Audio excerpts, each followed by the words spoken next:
So thank you for coming. This is the first time we've done pie and whiskey in Missoula. Kate Lebo and I, we thought Missoula was a pie and whiskey town.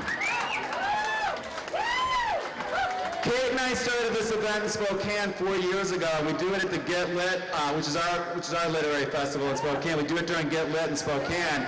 And it turns out people like to come to a reading when there's whiskey and pie involved. It turns out the reading's a little bit better. It's a little bit more fun. So when we thought about where else would we want to do this event, the place that really appealed to us was Missoula, because we thought Missoula is a pie and whiskey town, and it clearly is. So thank you for coming. We want to thank Rachel Mendel for coordinating the Montana Festival. It's done an incredible job. It's really cool, the work that she's doing. And we want to thank Garth Whitson at Shakespeare Company for sponsoring this event. Thank you, Garth. Thank you all for coming. Kate's going to say a few words, and then we're going to read a little bit about pie and whiskey and then just kind of keep partying. So I just want to talk briefly about the pies that we're eating today. We had some usually I'm a total control freak and I don't let anybody bring other pie to this event, as Spokaneites can attest to the pies I've thrown out by the nice people who bring them. But this time we had Judy Blunt pulling baking a bunch. It was incredible to get to team up with you. She made a bunch of really cool antique homestead cream pies, which are not my specialty. They are hers. There's a mincemeat pie over there that needs some love. It's a really misunderstood dessert. You are not going to have a better version of this dessert in your life. Go eat it over there, okay? I'd also like to thank Deborah Magpie Erling for bringing that gigantic decadent chocolate silk pie, and Kim Kovo for bringing her apple pie. Thanks so much. Talk louder. Okay, eat the mic. Can you hear me now? Awesome. Okay. So one of the reasons that we think this pie-whiskey combination works so well is they've got this thing in common, which is that you can drink a fifth of whiskey by yourself, and you can eat an entire pie by yourself, but you will probably regret it in the morning and wake up kind of sick and sad about your life. But if you share them with other people, you are surprised how many people actually you can invite to that party, and everything tastes better and you feel better. So this is our excuse to drink and eat with a bunch of new friends and old. Thank you for coming. Absolutely. So shall we read? Okay. We're going to have 12 short readings tonight. The first reader is Kim Barnes.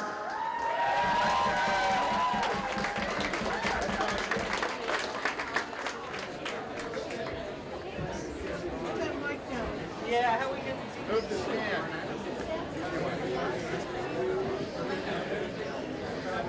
Okay, how we doing? Can you hear me? Thanks to the festival finessers, the pie bakers, and the whiskey makers, it's so good to be here. I'm going to read just a couple of sections from my novel in progress that have been only slightly tweaked for tonight. You need to know that it's set in Idaho. It's Salvo Hot Springs, which is based on the Sleeping Child Hot Springs, which Huey Lewis but is it still for sale? Empty, and still for sale after millions of dollars of revamping. So, you need to know that Billy and Stead are the caretakers of Salvo Hot Springs. Never in all her living days has Billy Johansson been so frightened by a man, and Lord knows she has seen men do some terrifying things in her 69 years on this earth.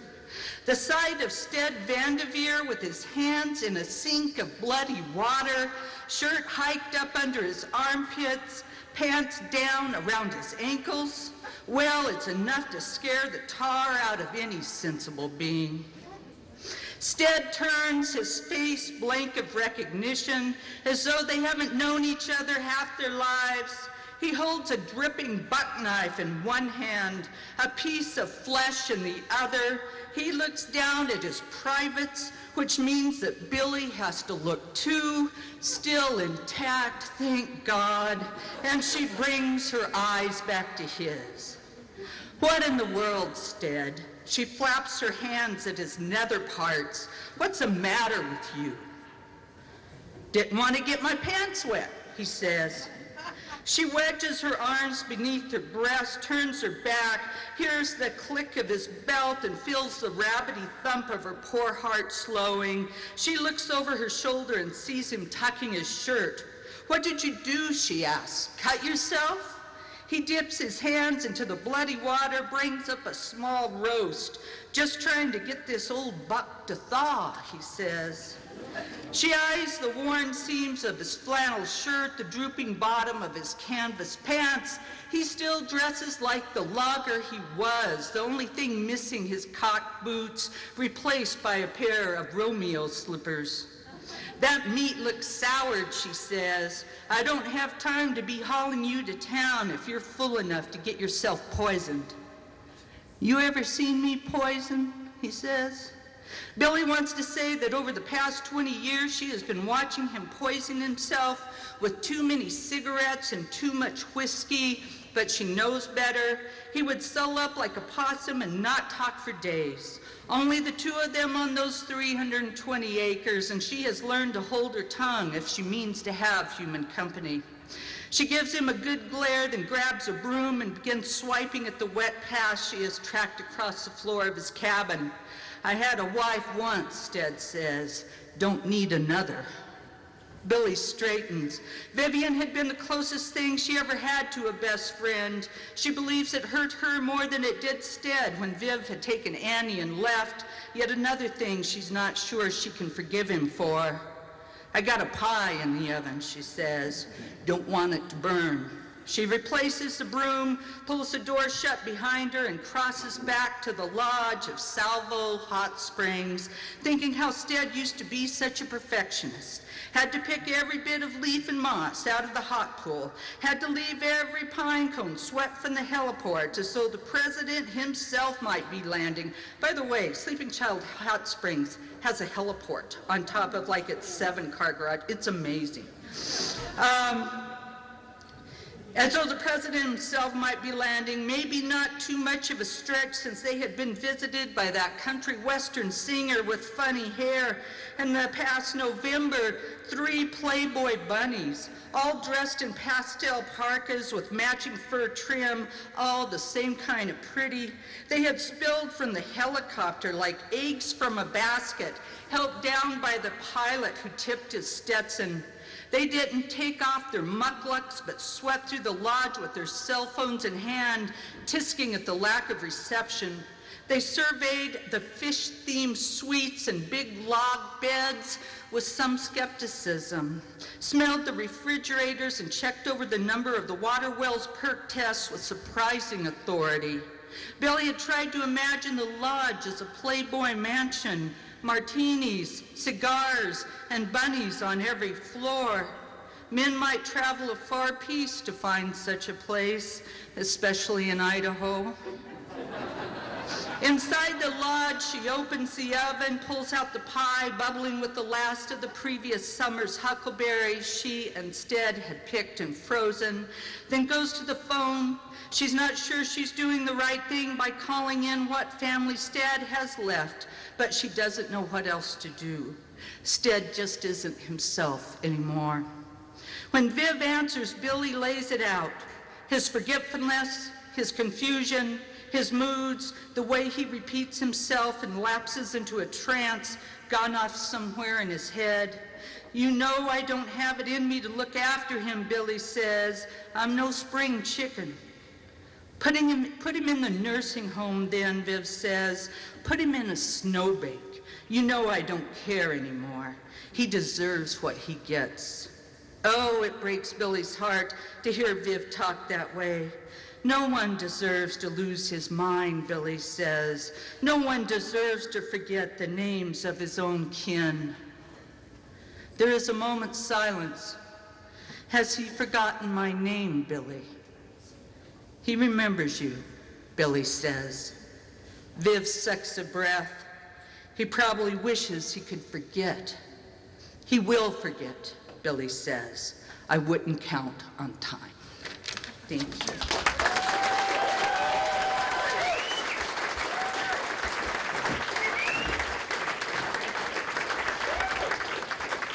Judy Blunt.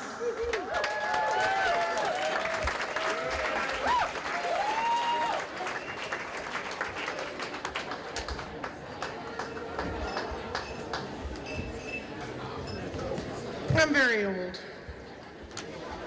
So, we're all about food and mothers in this particular reading. We were given our prompts, and here I am.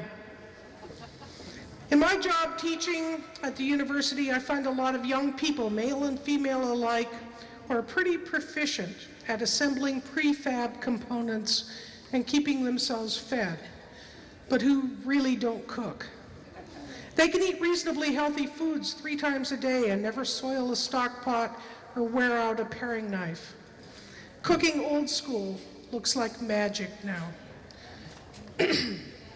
How do you do that so fast? My son Jason asks, pulling up to a hot breakfast.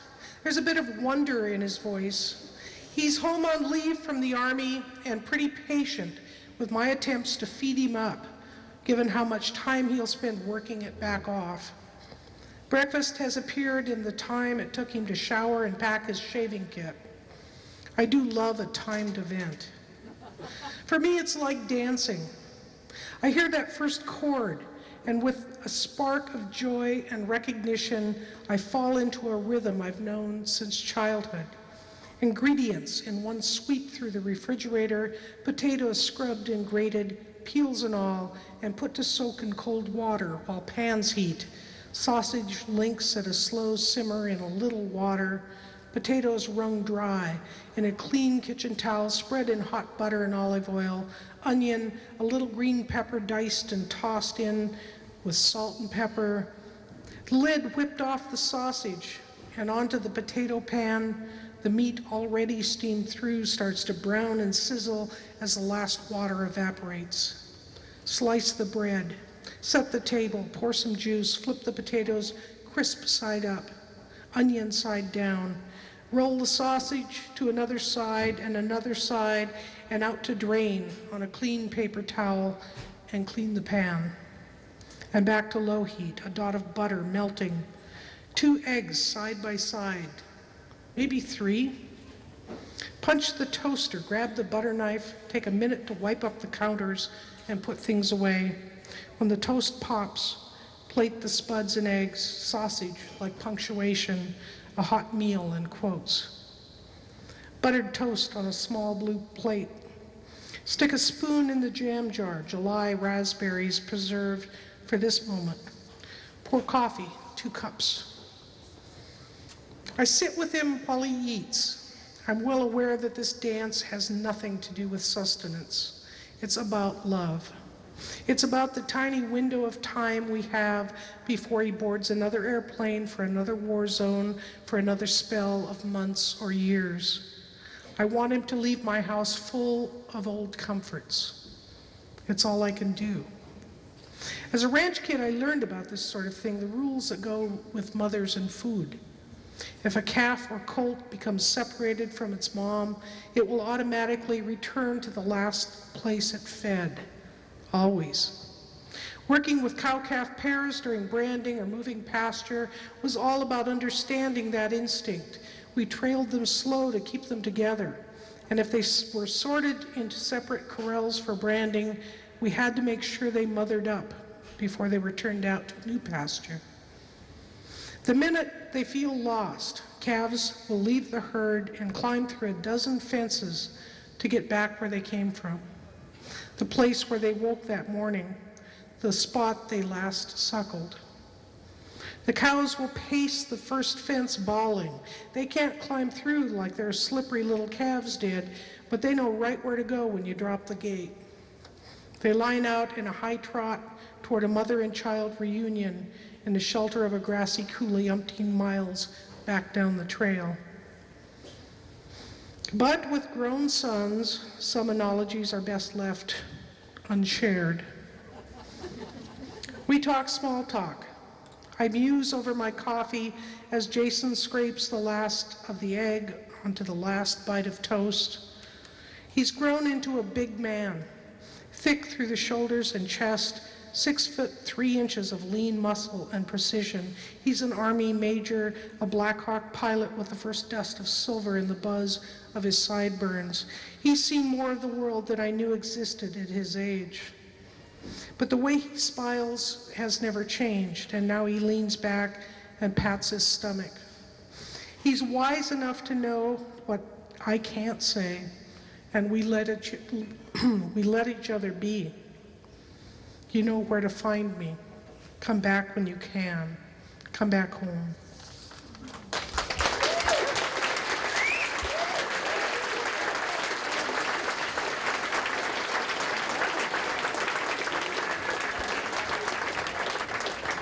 I want to thank Robin and the Union Club for letting us have this event here. Thanks, Robin.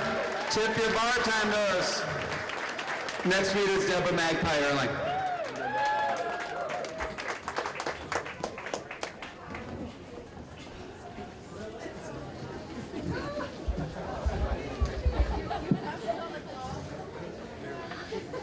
One dark September, my grandmother became obsessed with one particular story, a story about a witch with skin the color of sour apples, long fingers made of twigs, black pointed hat, warts on the nose.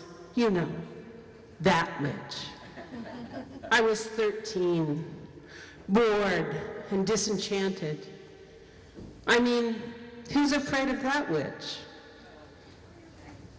But when night shadowed the garden and a damp, spicy scent invaded our house, my grandmother told that witch story over and over again, adding a few lines here, a few lines there, until she had fine-tuned a hideous chant. The witch is standing by the bedpost in the graveyard after dusk. See her face in the dusky puddles where the little children splash. The witch, the witch, the witch! My parents urged her to stop, or at the very least, tell another story. But grandmother had become so mean, so spiteful, she began to recite the story morning, noon, and night. The telling was a colossal bore, an annoyance to be endured, or so we thought. But as days passed, we began to feel a change, a subtle electric buzzing in the air, gaining in strength. We couldn't pass each other without hearing snaps of static. Over the course of that blustery fall, my grandmother fell ill, her skin cracked open as if struck by the hand of God. A mildew-heavy smell hissed from fissures in her skin. Her body outgassed. She fumed greenish clouds. And still she told the same infuriating story. The story began to wheedle into our brains. My father woke screaming every night. My mother, the old Catholic, sought another approach. Every room in our house quivered with votive candles. My parents again begged her to tell another story. No one had visited us for pie. No one stopped by for whiskey. Our once elegant home became sadder than a funeral home. To get away from the endless recitation, the witches seething in the trees. The witch is at the door, coming closer and closer. The witch is at the door. I moved to the attic. I was 13 after all, and old enough to be left alone. And then one night, one dark and terrible night, up there, alone in the attic. I woke to a curious sound, a faint, cheery noise in the darkness. I convinced myself it's the wind, nothing more, certainly nothing to be afraid of, when I heard the sound again, only this time the sound seemed to be moving. A pleasant sound, like the wind through bottle chimes. I became aware that a column of tiny iridescent flies twitched just above my head. The bed springs sagged and the blankets pulled tight at my feet, as if someone or something very heavy had just plopped down at the end of my bed. I was paralyzed, absolutely paralyzed. The witch gave off a grim glow in the darkness. When she grinned, the air sparked with fireflies. I discovered were not fireflies at all, but horseflies, the devil's flies, my grandmother called them, hell-lit and biting. I should have listened to grandmother's warning to never sleep on my belly. The witch climbed my back. I felt the searing cold of her. Her razor-sharp knees shredded my bedclothes. Frost lit the bedposts and the nightstand and curled up in wisp at the attic windows. A quaking, shivering cold bit my bones. I heard bones snap as I hit the floor. My bones. Splinters scoured my belly. The witch yanked my long hair as she rode me like a horse across the attic floorboards. I came to my senses on the window ledge. Set to plunge forever into darkness, she would have ridden me to Hades. Whiskey and pie, she whispered. Whiskey and pie. Years later, when I told my father this story, he said, "It's not whiskey and pie, you fool. It's whiskey and rye." "Oh, no," my grandmother said. "It's wee skin 'em pie."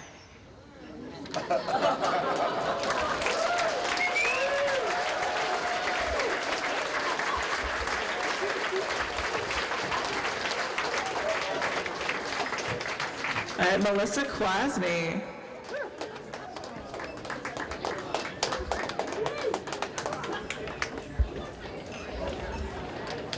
Oh, I hate that I have to go after Deborah early.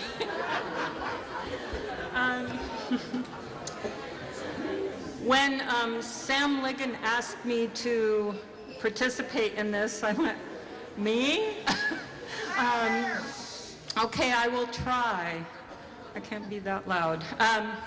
And so I thought, what kind of poem do I have that has anything to do with whiskey or pie?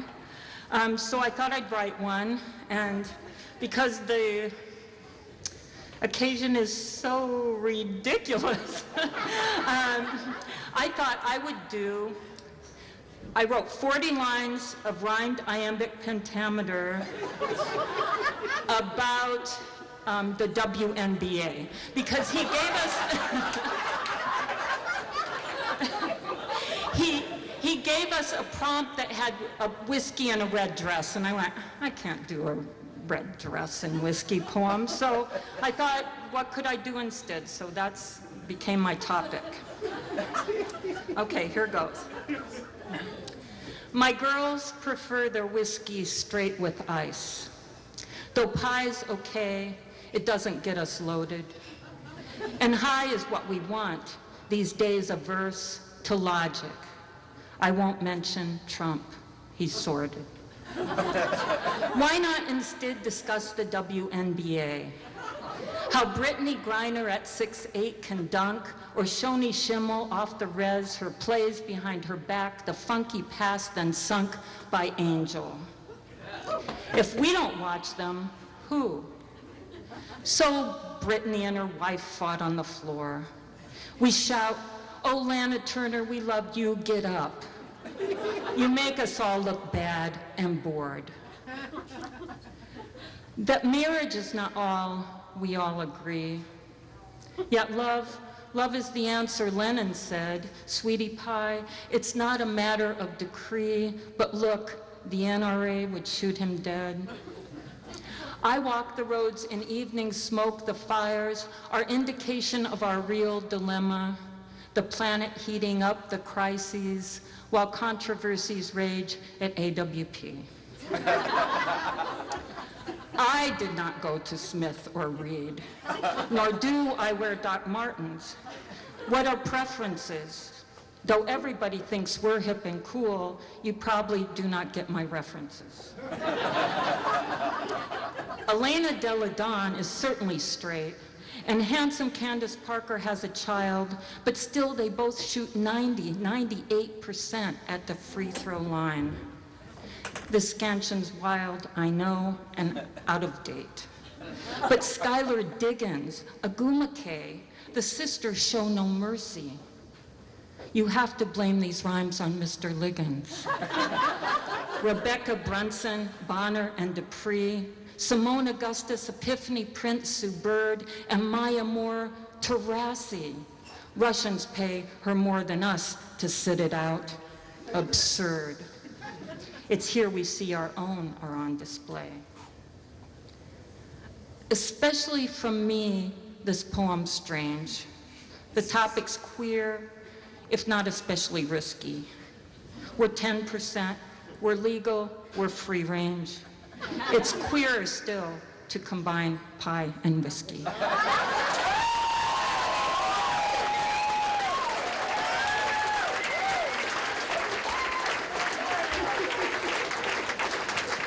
Kate Lebo.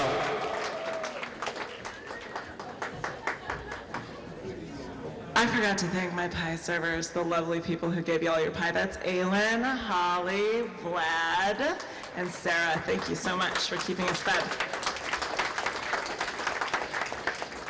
Okay. B shovels the wet sand open, but we both know there's no clam down there. For practice, I say. I'm getting pretty good with this gun, I say. He humors me so sincerely, I almost think I know how to shift the hollow metal tube into sucking wet sand, cover the handle's hole with my index finger, and pull, all so fast the razor clam can't scoot into the sea and make a fool of us. We're digging for razor clams on Long Beach Peninsula in the pitch dark low tide, 7:14 p.m. a couple days before the new year. All we've seen of Salakwa Petula is 2 clam shows and the usual shatter of shells left by seabirds year-round. A steady white line of headlights points south, trailing taillights red to the north as clam diggers give up and drive back to their hotels, or give up and try a new stretch of beach. Do they know something we don't? B asks. How could they? I say. My headlamp illuminates a 3-foot stretch of sand in any direction I face. To move my light, I must move my face. And so I shake it back and forth along the beach, slowly in a noseward direction, hoping. I want to see a dimple in the harlequin patterned sand. That's what they call a clam show. It's the spot where if you press your foot down, a bubble will burble through the sand and betray your dinner. My vision falls off at the headlamp's edges, like sheets of sand into the little inlet we drank whiskey by earlier that day, when people were starting to trickle down to the beach with their grandchildren and dogs, hip waders, and clam guns. What do these things look like? I ask. Slugs, B says. Are they usually this hard to find? I ask. If B shrugs, I can't see it. When I finally see a clam, I half expect it to look back at me with googly eyes, shocked as a snail caught in open grass. I found one, I yell. Is it alive? B wants to know. It is alive. It retracts from my hand. It is a translucent white muscle between 2 olive yellow shells that clasp it like a clutch purse. Bigger than a lipstick, smaller than a wallet. I pick him up. I put him in my basket. I don't feel bad. A few minutes later, I find another just like him, cracked but intact, and I throw him into my basket. Now I feel bad. One is good luck. and 2 as a snack. I'm going to take these clams and gently clean them while they're still alive.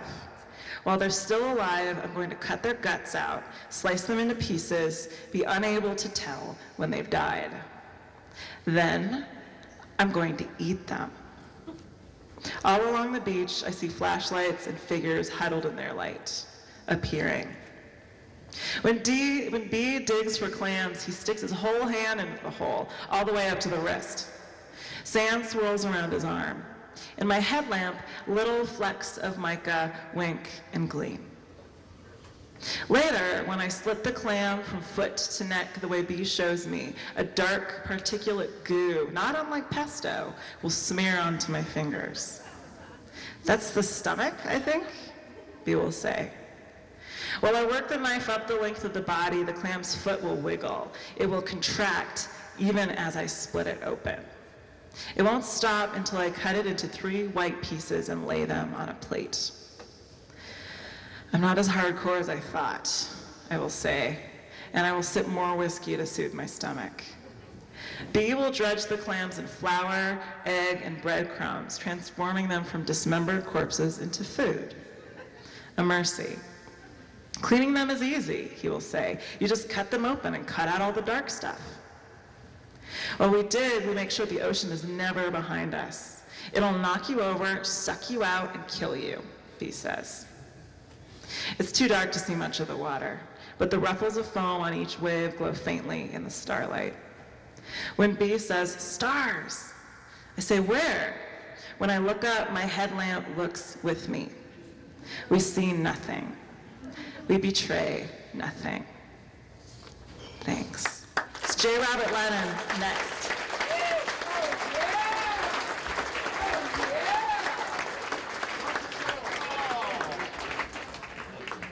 Have you been sitting here the whole time? I just started. I like you there. Stay. You should stay there. Hi. Oh my God. It's not loud in the background. Yeah. So I just want to thank Rachel Mandel for inviting me back to Missoula, which is one of my favorite places. And thanks to you guys for inviting me to do the first ever Missoula Pie and Whiskey. So this is really fun. You're all hilarious and awesome. I've been writing a series of stories about this married couple who are the worst people in the world, and they hate each other, and they belong together, and they will never be apart. And I did a pie one and a whiskey one. I think I'm going to read the pie one. Here it is. She says, "What are you doing?"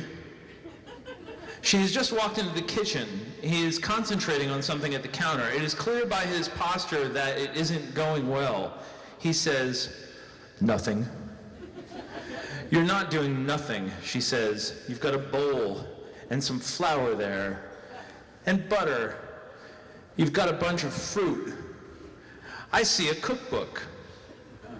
"You're cooking," she summarizes. "No, I'm not." "You are cooking," she says. And then she adds, "You don't cook." His shoulders twitch. He turns to look at the cookbook, revealing his face. It is tight and flushed. After a while, he says, "I am baking." "You don't bake," she says. "Well, looks like you're wrong," he says. She sits at the table. She takes out her phone and uses it to ignore him. Every few minutes, he emits a quiet oath. She laughs at something on her phone. "Look," she says. She holds up the phone. He turns. His forehead is dripping with sweat. He wipes it away with his shirt sleeve, which is also sweaty. On the phone screen, an animal is doing something funny. "That's funny," he says, unsmiling. And he returns to his work. "So," she says, putting the phone away, "why the fuck are you baking?" "For fun," he says. "You're not having fun," she says. "You're miserable." "So what if I am?" he says. "If you suck at it and it's not fun, what's the point?" He mutters a reply, too quiet to hear. "What?" she says. "Speak up." "I said I was reading an article about marriage." What does that have to do with anything? Marriage? What? He grunts. A little cloud of flour rises up from the counter. He says, the article says, you can make your husband happy by baking him a pie. So I'm baking you a pie. You're the husband, you asshole, she says. I'm the wife. Whatever, he says. The principle is the same. You're unhappy, so I'm baking a pie. I'm not fucking unhappy, she says. Who said I was? He doesn't answer. She returns to chuckling at her phone.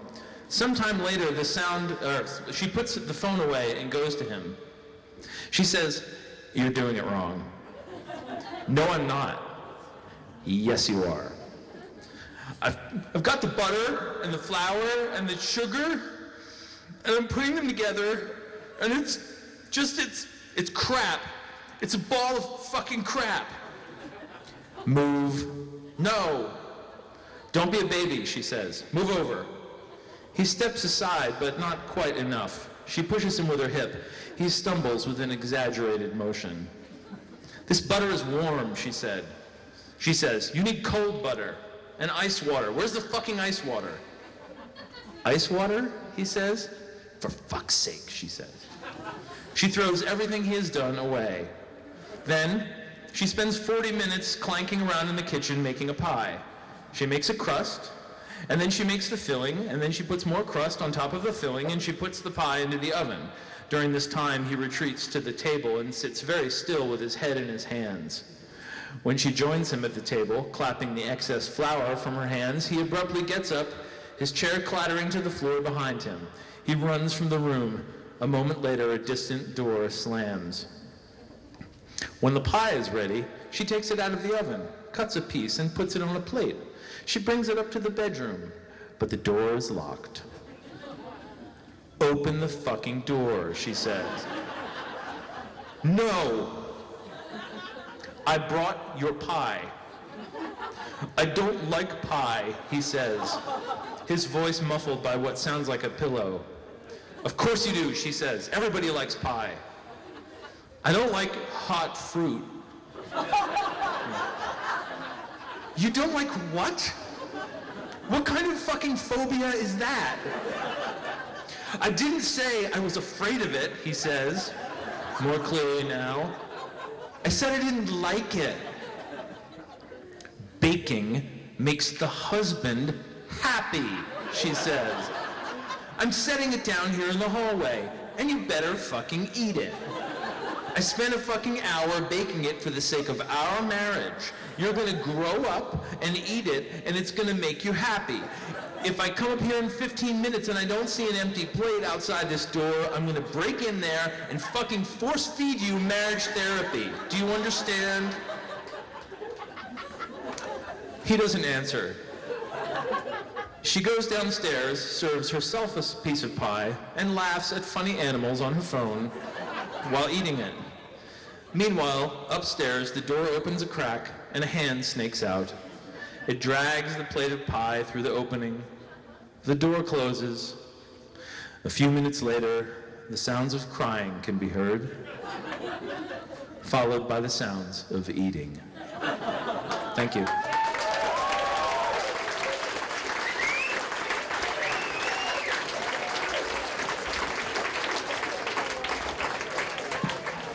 Sam Legan is up next.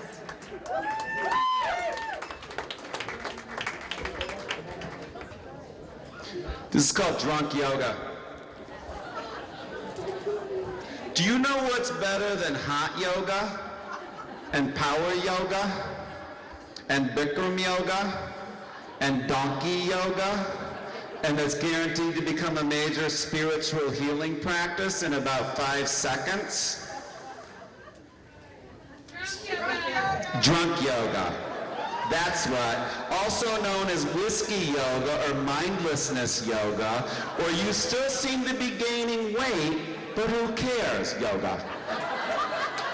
Imagine a class, let's call it Spirit Matters, offered through your local distillery / yoga studio with hundreds of 53-gallon charred oak barrels on racks in the back room.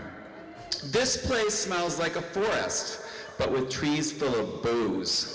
All kinds of whiskey here, Irish and single malt, bourbon and rye. Our yoga mats scattered amongst the barrels and bottles, just like we were in kindergarten and nap time was upon us.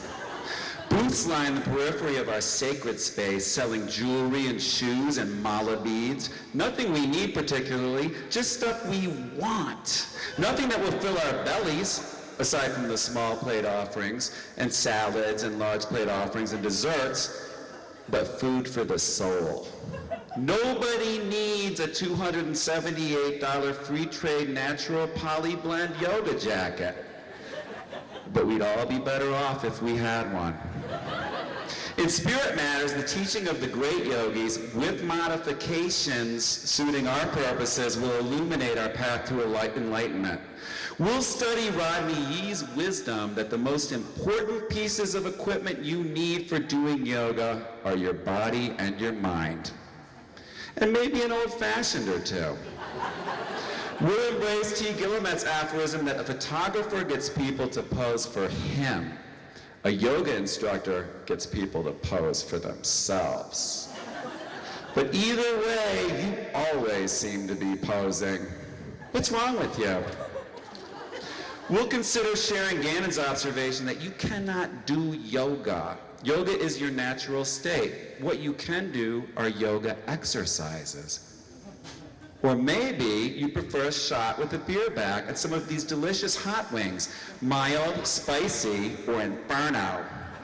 During class, we'll be mindful and drink cocktails. We'll discuss religion and politics, the idiot at the office, the idiot down the street, that fantastic new album by what's-her-name.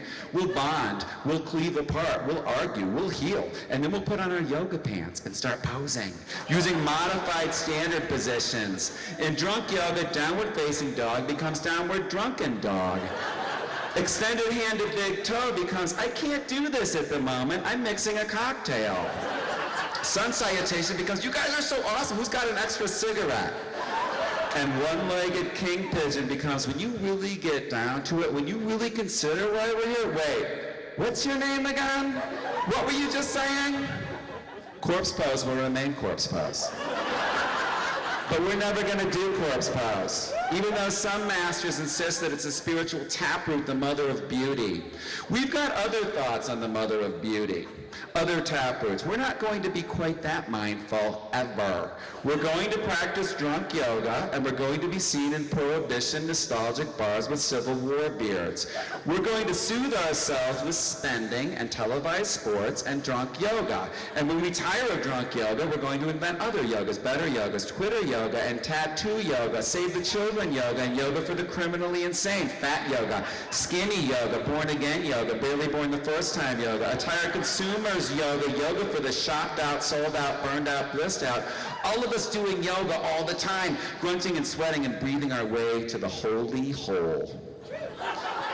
Want to know if you're athletic enough, spiritual enough, flexible enough for drunk yoga? Try this at home. Have a drink and lie on the floor. Talk, breathe, silence yourself. Take a sip of your drink, don't forget to breathe. If that proves too difficult, have a beer on the couch. Watch this channel, then that channel. Keep breathing. Sip your beer. Try another channel. Breathe. Thanks. Ed Scoot.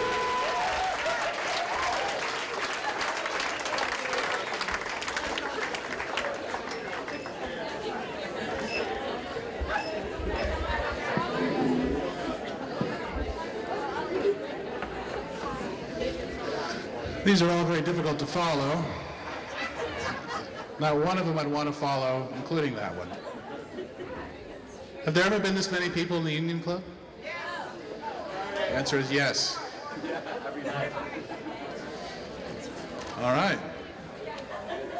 For me, it's holy ground, Union Club. I don't get around to Missoula very much anymore. But this is the place that stays the same. I drank a lot of, what I would drink here in school was Glenlivet on the rocks. terrible. It's the only scotch I like because it tastes the most like bourbon out of all of them.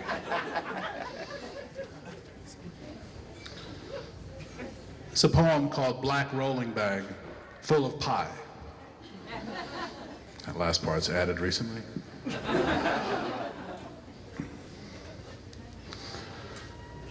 I get to know a lot of people in my business, the pie business, but can't recall at times a single face. And in that mood, fatigued from passage through mountains, I stopped in Twin Falls, Idaho, checked into my motel, and walked over to the viewpoint jutting into the gorge. Late light clung to rock like lemon meringue. I felt scrivened, all told out, and hungry. My unlaundered shirt untucked, my gaze flat behind stubble. A nearby Bar and Grill's restaurant side was already darkened, the condiments removed, the tables wiped down. So I told the hostess I'd be fine at the bar, had a slice of strawberry rhubarb. Years since my last drink, I felt only a toothache's measure of longing, content with iced tea and 4 packets of sugar, although the whiskey bottles sang at me like the Mormon Tabernacle Choir. The bar was full, yet few were drinking. At the tables scattered around, the windows row of 2-tops. It was karaoke night. At 9, the speakers shut off and the DJ led off by singing Blue Bayou, really hitting the high heartbreakers and the dying fall. Others followed, singing the usual songs, opening windows into their inner lives, a crooning intimacy that seemed too private, really. Perhaps the friendliness of the room forbidden to a stranger to hear. I paid a 20 and was almost gone when I recognized the singer. Voice first, then face, familiar and aged appropriately since I'd seen him last. Square head and cropped hair and thick glasses on a thick nose. His name was Gary something. A roommate in a careless house that seemed alive again as I thought about it and waited for him to finish with a song I didn't recognize. I pushed through the crowd, hugged forward, but when the moment came, he dodged me. And in our eye contact's half moment, he posted no familiarity, his eyes blank. Only then did I remember the afternoon we buried him, the jacket I borrowed and never returned. A trick of the road, my longing for company, I laughed it off, and wanting that house to live a moment longer, I took a new seat and now beheld the room more clearly. All of you. Its walls painted black, the floor scarred forest green. Posters from blues bands and charity golf events taped to the wall, the tape coming loose. I had another slice of pie, and possibly some whiskey this time. I looked for Gary again in the growing crowd, but instead I began to see around me those gone more recently. Not just Gary, but dead co-workers, clients, uncles and aunts, neighbors. I didn't recognize everyone, perhaps every other. The last singer, before I left, chose a song I didn't know. My hand on the door, I paused to listen to words I couldn't quite make out, but I know my own voice. Perhaps I was only the song, and merely the song. Were I to turn around, I'd know, and see what was not mine to see, if I wanted to return to my life. I did want to.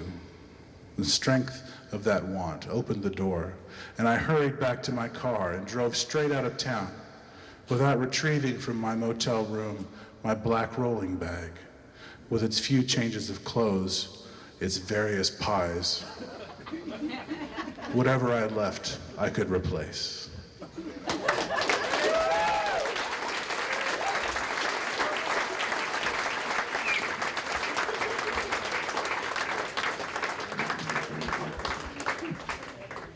Alexandra Teague.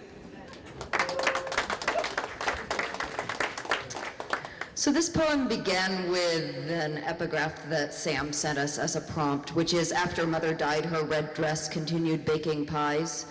And I thought I would have the idea to write a humorous poem in the voice of mother's red dress, but it turned out kind of metaphysical instead, so I apologize for that. But it takes place at a county fair, so there's something sort of humorous about metaphysics at a county fair, I think, inherently. So this is called Mother's Red Dress Enters a Pie in the County Fair. And it's in the dress's voice. The living think they know everything about heartbeats, hutches of rabbits with their prize-winning ears twitching at rumors of themselves, bottle-fed pigs suckling now at the bright night air, all life's straw, stink, and cage made safer with ruffled ribbons and turned over fear, as the moonraker's one long arm hovers in the high copper sky before plunging. The living scream as if the heart is a basket, though no one falls out. They tuck the cherries into fluting lattice nests, seal the jelly's glow, even, crystalline as cathedral glass. They don't see a woman's dress is just her heart beating crisscrossing gingham and stitch, the hem fraying past skin, more unravel than red, more red beauty than fabric. They don't see the trees growing up from glass pans, crumbling buttery crusts with their branches. The sweetest glowing peaches seep the oven floor.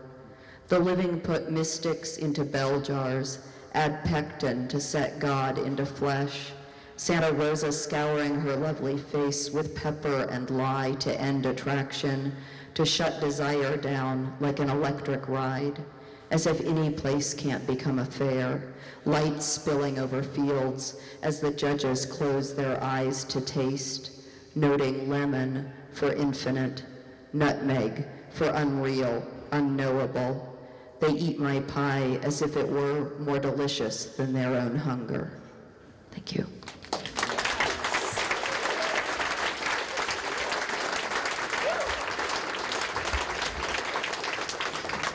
Richard Tour.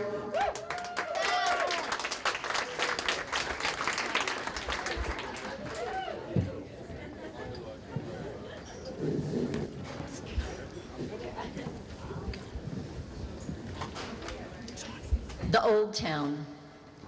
It is the cocktail of sorority girls, liquid license to let hands wander and mouths find their way, lubrication for the mating call of that sexually ambivalent herd. I can't feel my face. As a 20-something, I would have been embarrassed to order a 7 and 7.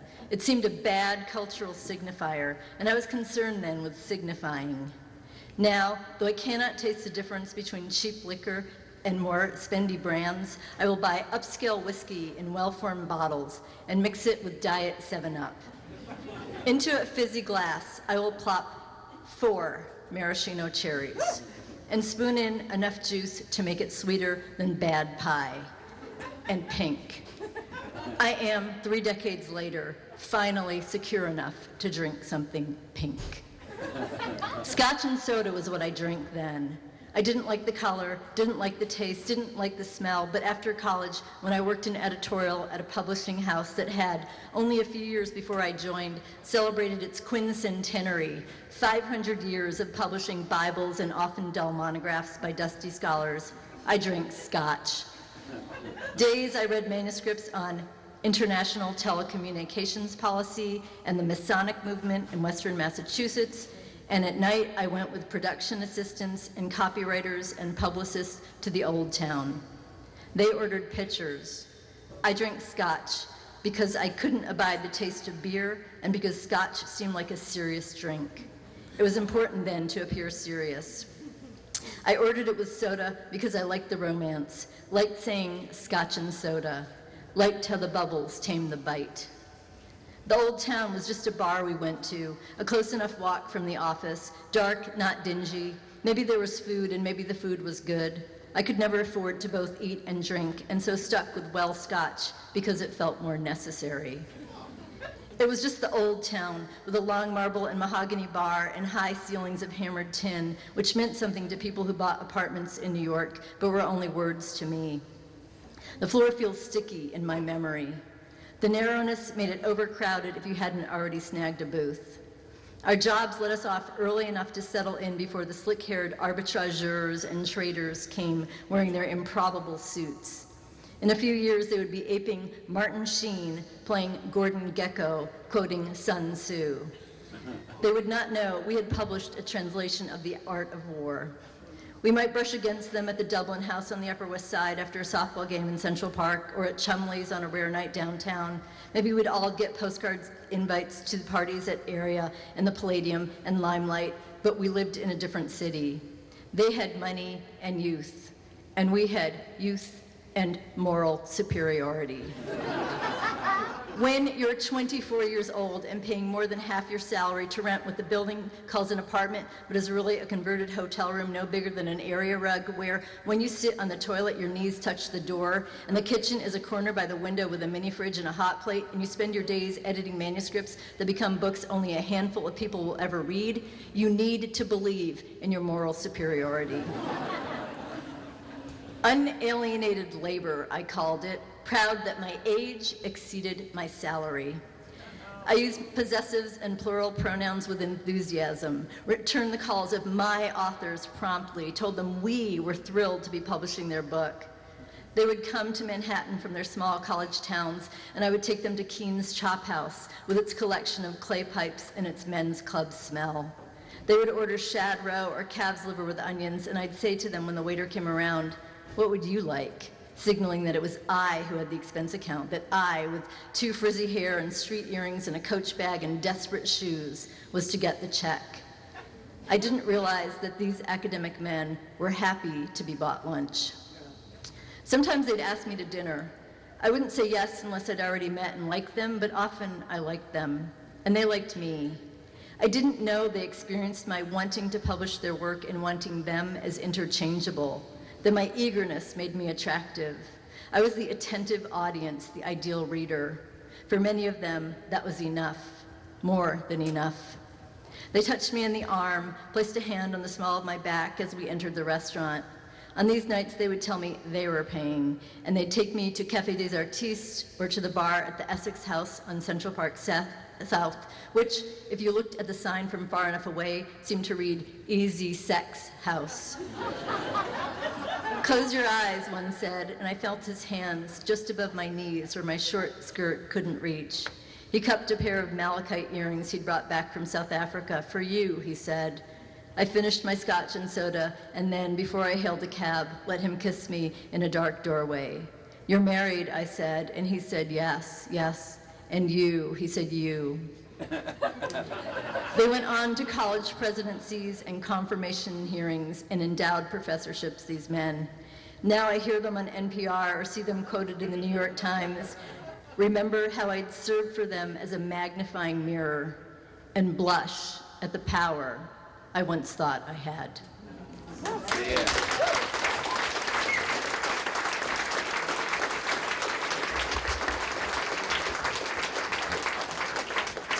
Sean Vestal.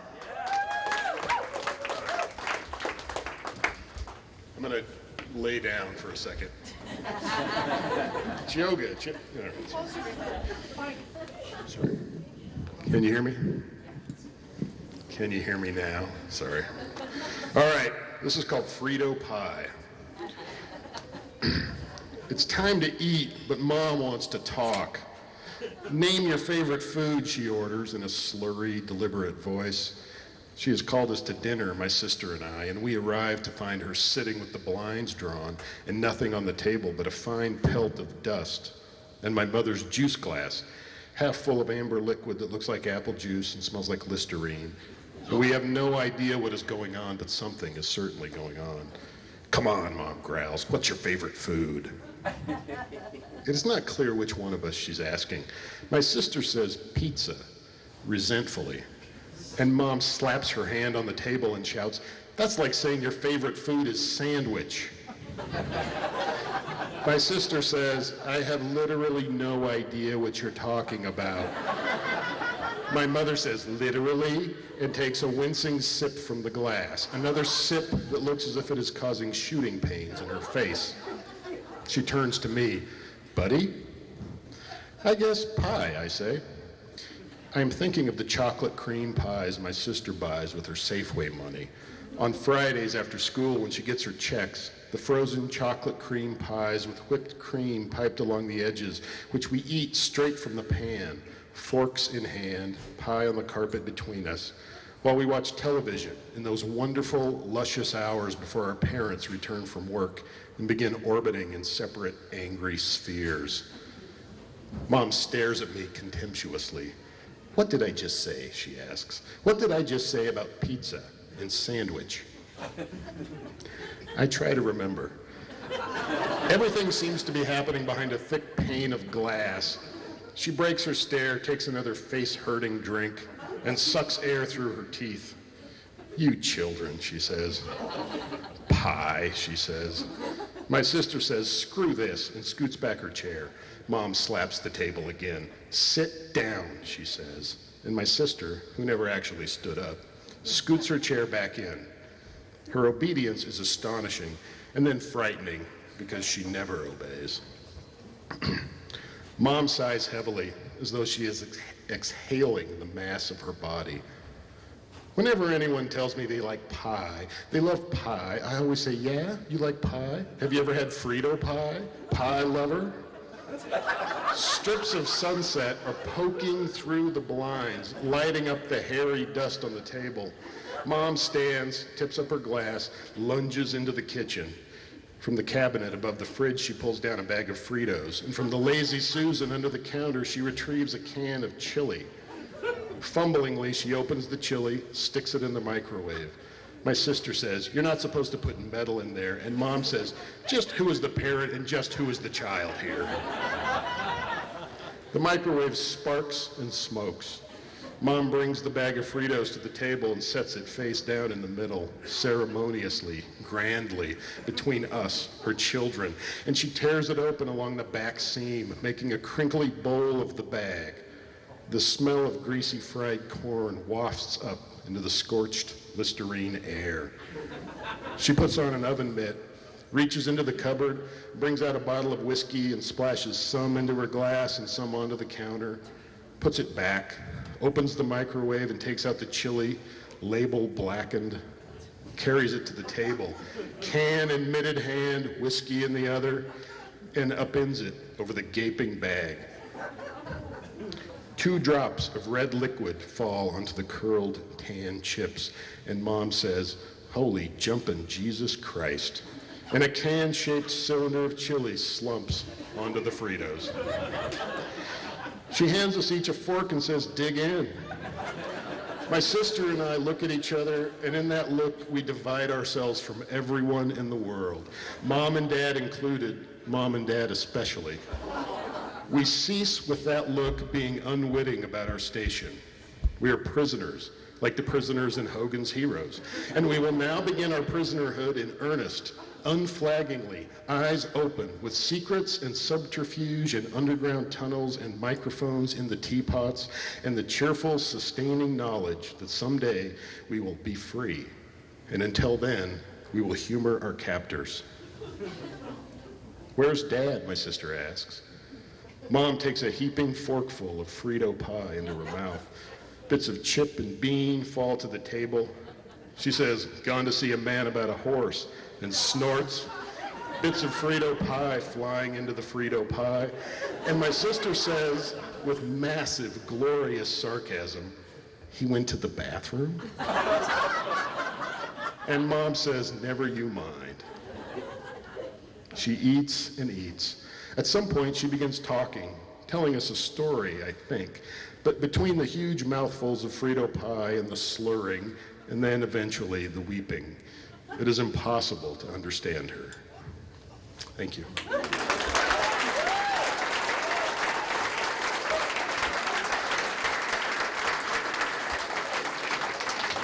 Our last reader tonight is Robert Ridley.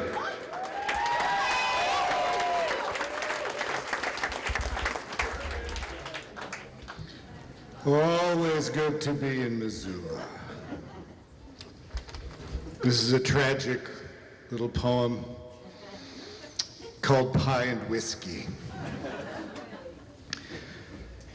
There's apple and peach, pecan and cherry, lemon, meringue, and tart strawberry. There's bourbon, Canadian Scotch, and rye, plus key lime, blackberry, and shoe fly pie. 10 high, rot gut, Jack and Jim Beam, mincemeat, rhubarb, and banana cream, raisin, black velvet, sour mash, and plum. Whiskey or whiskey, it won't work with rum.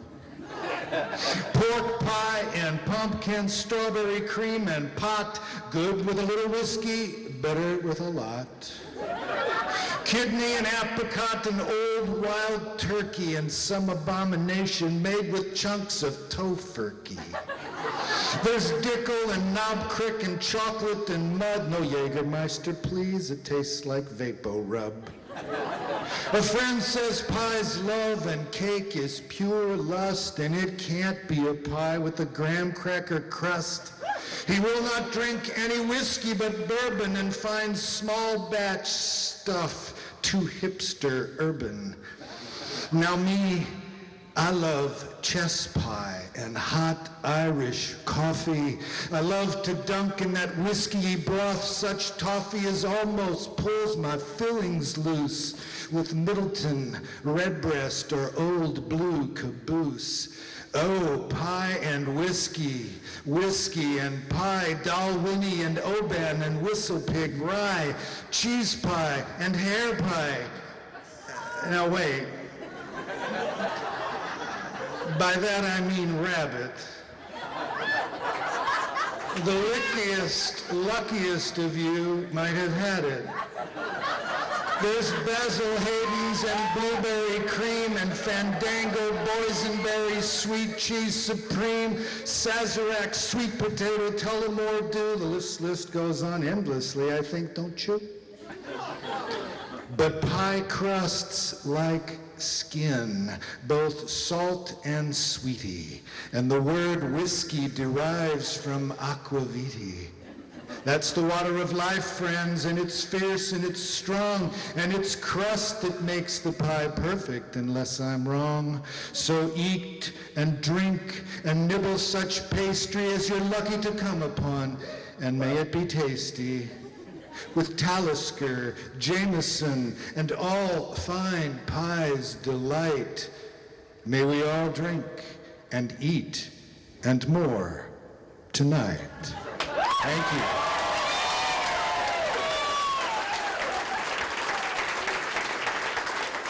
That's a great ending, ain't it? Thank you all for coming out. We're done with reading. Have another drink. There's all kinds of events in the next few days at the Montana Book Festival. Super cool. We'll see you next year.